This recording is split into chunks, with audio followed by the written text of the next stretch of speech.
Hello, freak bitches.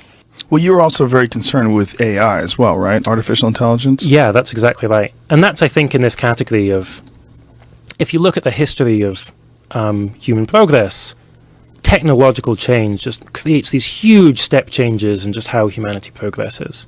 So it was only 12 years in 1933 to then 1945 between Leo Szilard first coming up with the idea of the nuclear chain reaction. And that was just a purely conceptual idea on a bit of paper. 12 years from that to then the deployment of the first nuclear bomb. And think how radical a change that is, having suddenly being in the nuclear age. That was only 12 years. Yeah, we went over the invention of the airplane to dropping an atomic bomb out of the airplane. And I believe it was 50 years, right? Yeah. Somewhere in the neighborhood of 50 years? Yeah, isn't that... take a few? Yeah, so technological progress can suddenly go in these huge leaps. That we're not prepared for. That we're often very not prepared for. And I think artificial intelligence is in this category where we're really making radical progress in AI, especially over the last 5 years. It's really one of the fastest developing technologies, I think, and yet has huge potential in so many different ways. And as with any new technology, huge positive potential. Really, if you get AI right, you can solve almost any other problem. But also potential risks as well, where there's risks that might be more familiar, worries about automation, unemployment, worries about autonomous weapons, which I think should be taken seriously. And then also just worries about, well, what if we really do manage to make human-level artificial intelligence? There's very good arguments that would then quickly move to superhuman-level artificial intelligence. And what then? Are we now in a situation like the Neanderthals versus Homo sapiens, where we've suddenly created this intelligence that is greater than our own? Are we able to control that? Are we able to ensure that that transition is positive rather than negative? Have you ever considered the possibility, when you look at all the impoverished people in the world, all the cruelty, all the people that are so just concerned with material possessions and shallow thinking and war and just the evil that men do? Is it possible that we're sort of an outdated concept, that what we are as these biological organisms that are still slaves to the whole Darwinian evolutionary survival of the fittest, the natural selection sort of paradigm that we've operated under for all these many thousands and hundreds of thousands of years as humans? Is it possible that we're giving birth to the next thing? That just like we don't long for the days when we used to be monkeys throwing shit at each other from the trees, one day we will be something different, whether it will be a combination of us and these machines, or whether we're going to augment our own intelligence with some sort of artificial, whether it's some sort of an exo brain or something that's going to take us to the, or it's going to be simply that we create artificial intelligence. Artificial intelligence no longer has use for us because we're illogical, and then that becomes the new life form. Yeah. And then we're hide in the cave somewhere, hoping the Terminators don't get us. Yeah, I mean, I think, like, over the long term, I mean, with all of these things, the question of kind of timelines is very hard. And sometimes people want to reject this sort of discussion because, oh, this is so far in the future. Whereas I think, like, if something's sufficiently important, we should be talking about it even if maybe it's, decades or generations hence. It might not be, right? I mean, it might not be that far away. But who knows? Like with the atomic bomb, that was hugely fast progress, just, 12 years. So we want to be prepared. But then as for, is it going to be Homo sapiens around for the next, in 1,000 years' time? I think that would just be extremely unlikely. That will be around? You think we're not going to be around anymore? Yeah, I mean, I think if intelligent creatures are still around, it's going to be in 1,000 years' time, it's going to be something that's not Homo sapiens, like you said. There's kind of three... or it's like not what we would consider kind of typical humans now. Well, we're obviously severely flawed, right? I mean, if you ask people, if you ask the average person, do you think that in your lifetime you can imagine a world without war? Most people say no. Like the vast majority of people say no. Yeah. A world without crime, a world without violence, a world without theft. Most people say no. that just shows you how inherently flawed most people view the human species. You know, we know that we can do it in small groups. You know, like if the three of us were on an island, I'm pretty sure we wouldn't be stealing from each other and murdering each other, right? Yep, Just yep. a few of us. But when you get to large scale humanity, it becomes very easy to disassociate or create this diffusion of responsibility where there's, you know, enough people so you don't really value them as much, and you're allowed to get away with some pretty heinous stuff, especially when you consider drone warfare, things that we're able to do long distance where we're not seeing the person that we're having the effect on. Yeah, absolutely. It's a very flawed thing, the human species. Wouldn't it be better if something better came along? I mean, I think there's, Sorta. Yeah, I think there's Not a case good for you and I, though. Not, well, We'd be obsolete. yeah, I mean, well, we're going to be obsolete in 100 years anyway. I mean, as in, we'll be dead. Right. So the question is just, will our kind of, you know, generations hence, will, you know, it's not, the question's not really about us, it's about our grandchildren, let's Well, say. it really forces the idea to be considered, like, what is valuable about life? Like, is it the experience? Is it happiness? Is it shared fun? Is it love? Like, what's valuable about being a person? Yeah. And how much of that is going to change if we're made out of something that people have created, or maybe we're made out of something artificial intelligence has created, because we've created something that's far superior to us. So yeah, I mean, I have a view on this, as you might expect, where, I mean, in my view, the thing that's valuable, and the only thing that's valuable ultimately, is conscious experience. So that's good, good conscious experiences, happiness, joy, and so on. That's positive. That's good for the world.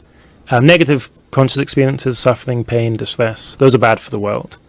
And so that's why, you know, it's a good thing for me to do some service to you, to benefit you, but I can't do anything good to benefit this bottle of water.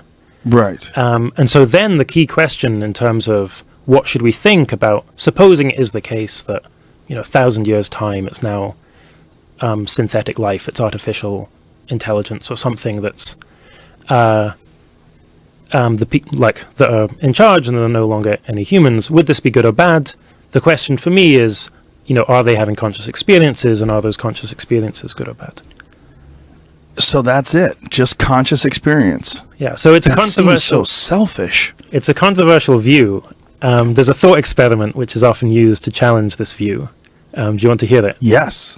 So it's called the experience machine. And the idea is, supposing that tomorrow you could plug into this machine. It's like the most amazing VR you could ever have. And in this machine, you will live for, let's say you'll live for 200 years, and you'll be in the most amazing bliss. You'll have the most amazing experiences of, you know, and your experiences will involve incredible relationships, incredible creative achievement, and so on. And it'll just be like the perfect life that you could live experientially for the next 200 years. And the question is, insofar as you are self-interested, so put aside considerations you might have about wanting to make the world a better place, but just insofar as you care about yourself, would you plug into this thing?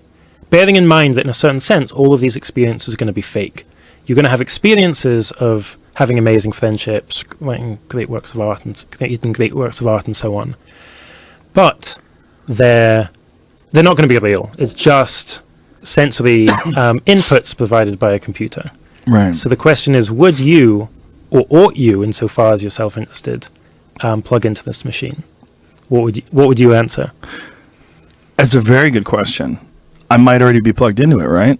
I mean, so this is a great question. Right. And I think it's a good argument against, is the question, well, supposing you were already plugged in, would you unplug? Supposing I told you that actually you're a banker in Monaco and... Fuck Monaco. I'm not interested in that.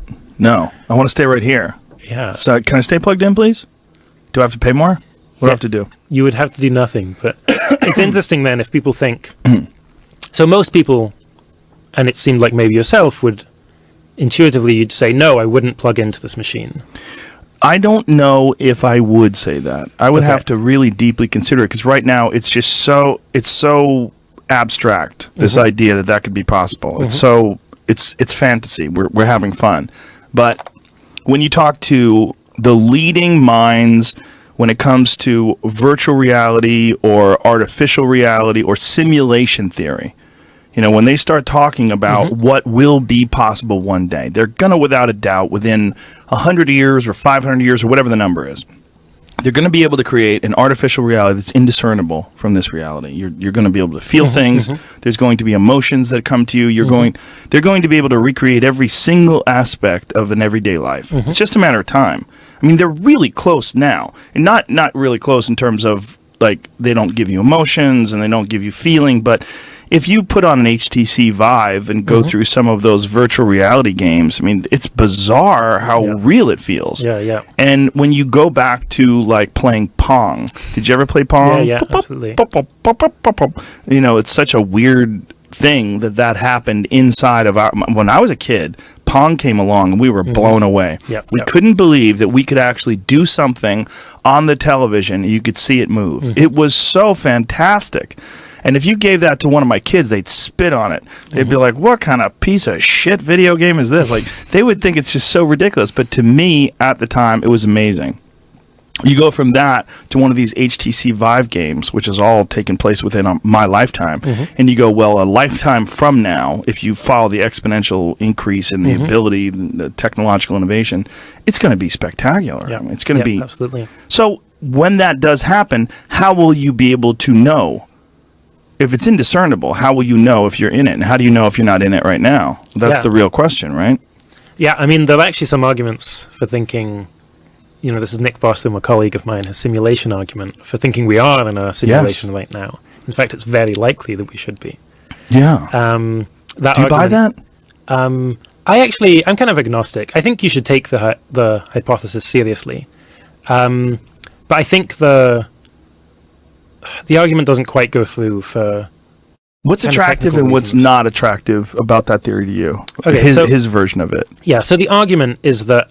frame it if you could, like his version of it. Yeah, so his argument is that in the future, supposing we believe that the human race doesn't go extinct, or post-humans don't go extinct over the next few thousand years, and secondly, that the people in the future have an interest in...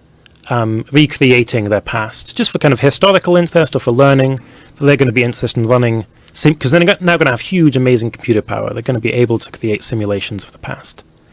That they're going to have some interest in running simulations of the past. Well, if that is true, then the number of simulations that these future people are going to be running will vastly outnumber the number of actual timelines, the kind of base universe, as it were. So for the one real universe where history kind of unfolds, there's also, let's call it, 10,000 simulations of that universe. And if that's true, then it's the case that, well, given that I'm just, these things really are indiscernible for the people who are inside them, it's overwhelmingly likely, just in the base rate, that I'm going to be in a simulation rather than in the real world. And what Nick Bostrom says actually is not that we definitely are in a simulation, but he just points out the conflict between these three kind of beliefs that we would seem to hold. One is that we're not going to go extinct in the near future. Two is that people in the future will have some interest in simulating the past. And thirdly, that we're not living in a simulation. And he himself gives a reasonable degree of belief. Maybe he thinks it's like 10% likely, 15% likely that we're in a simulation. Other people who understand the argument vary a bit more, but I think, it's something you should at least be taking seriously. The reason I reject it is kind of even weirder, I think, or it's somewhat technical. But the basic thought is just that according to the best guesses from cosmologists, we're actually in an infinite universe. The universe is infinitely big. Now, we can't affect an infinitely big universe. We're restricted by the speed of light to what we can affect and to what we can see. But the best idea, according to the best theory we have, universe just kind of keeps on going. But if so, then there's already an infinite number of observers, of people kind of in that bottom universe. And that means that you've now got kind of an infinite number of people kind of experiencing things, and then you've got the simulations, and you've got like 10,000 simulations. But you can't say there's 10,000 times as many simulated beings as there are real beings, because there's already an infinite number of real beings. You're looking so consternated. No. Go ahead. Keep going. But that means if you've got... So the key of Bostром's argument was that you've got 10,000 times as many simulated beings as you have real, like, non-simulated beings. And but so the problem is an infinite number of real beings, because the universe is infinite. Yeah, that's right. And so if you've already got an infinite number of real beings, the fact that you've got 10,000 times infinite, that's still infinite. Right. And you can't... It's kind of a case where, like, our best methods of assigning degrees of belief to things kind of run out. If you think it's, there's an infinite number of simulated beings, an infinite number of real beings, then what's the chance of you being one or the other? I mean, we don't actually have the tools to be able to answer that. Neil deGrasse Tyson was trying to explain this to me a couple of weeks ago. Yeah. That there are infinities that are bigger than other infinities. Yeah, so that's also the case. But, yeah, that was right. Broke my brain again. Yeah. So the number... But the key, we're all talking about the lowest, what's called cardinality, the smallest infinity, which is the size of the infinity of all the integers, 1, 2, 3, 4, right. Counting numbers. And if you take that size of infinity and multiply it by 10,000, let's say, you just get the same number, which is infinity. Right. And then what Neil was saying was, there are these even bigger levels of infinity. So if you look at not just all the counting numbers, but all of the numbers you can make fractions out of, a half, a quarter, an eighth, and so on. That's just more numbers than the infinity of the counting numbers. I've spent a lot of time trying to understand why human beings are so obsessed with innovation, why human beings are so obsessed with technological progress.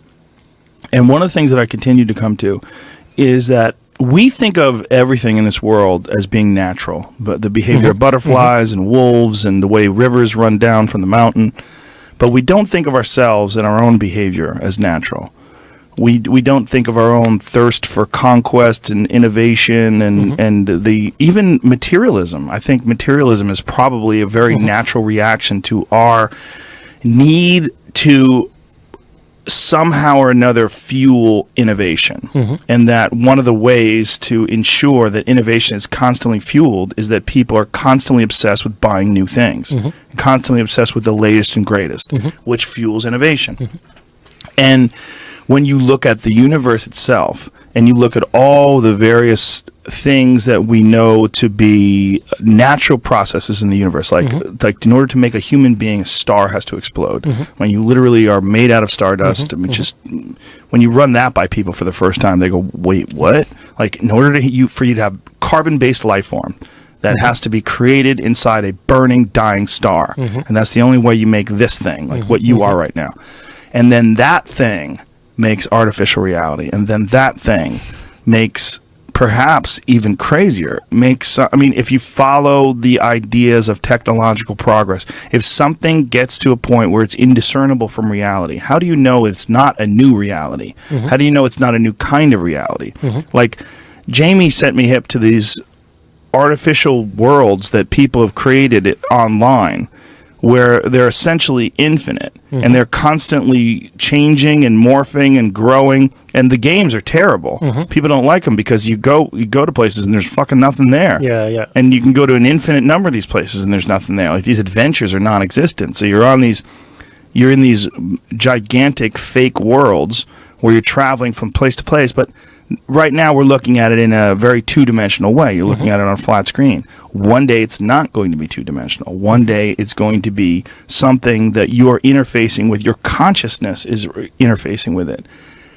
Is it only real if we can take it and drop it on something? If we can hit it with a hammer? If we could put it on a scale? If we could use a measuring stick and measuring it? Is it only real there? Or is it real if it follows every single check? Like, if you check off every single item on the list of conscious reality and conscious experience? Yeah, I think that's a great question, because I think the dichotomy that a lot of people think in terms of natural and non-natural, I think it's just meaningless. I mean, people firstly think this is natural and this is not. I mean, in a sense, everything we're doing is natural because we, like, Homo sapiens are part of a natural process. And maybe in another sense, everything we're doing is not natural. But then why does that matter? What's the moral relevance of something being natural versus not natural? Right. Lots of stuff that happens in the natural world is just really awful. Huge amounts of cannibalism, rape, murder, suffering. So it's not clear why we would care about something being natural rather than non-natural. But then the second question is, let's consider this virtual reality again. This experience machine that you could plug yourself into. And as part of the description, I said, none of this would be real. You'd have all of these interactions with people that you think are friends and so on, but that wouldn't be real. And I think you could very well push back on that and say, why should something be physically instantiated, like, in order for it to count as a real experience? Right. Why is it not the case that in this virtual reality you're interacting with algorithms, but that's just as much, at least it's possible for that to be just as much friendship as if you're interacting with people who are, flesh and blood.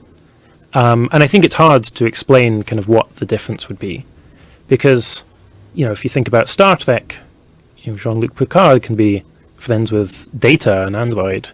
He's not kind of biological, but, we think that you can still have kind of moral worth and friendships and so on with creatures that are not made of kind of human biology. In which case, why does the fact that something merely lives on silicone, why wouldn't that, or is kind of seemingly merely software, why does that mean you couldn't have kind of a genuine friendship with that thing, if it acts in a sufficiently sophisticated way, perhaps?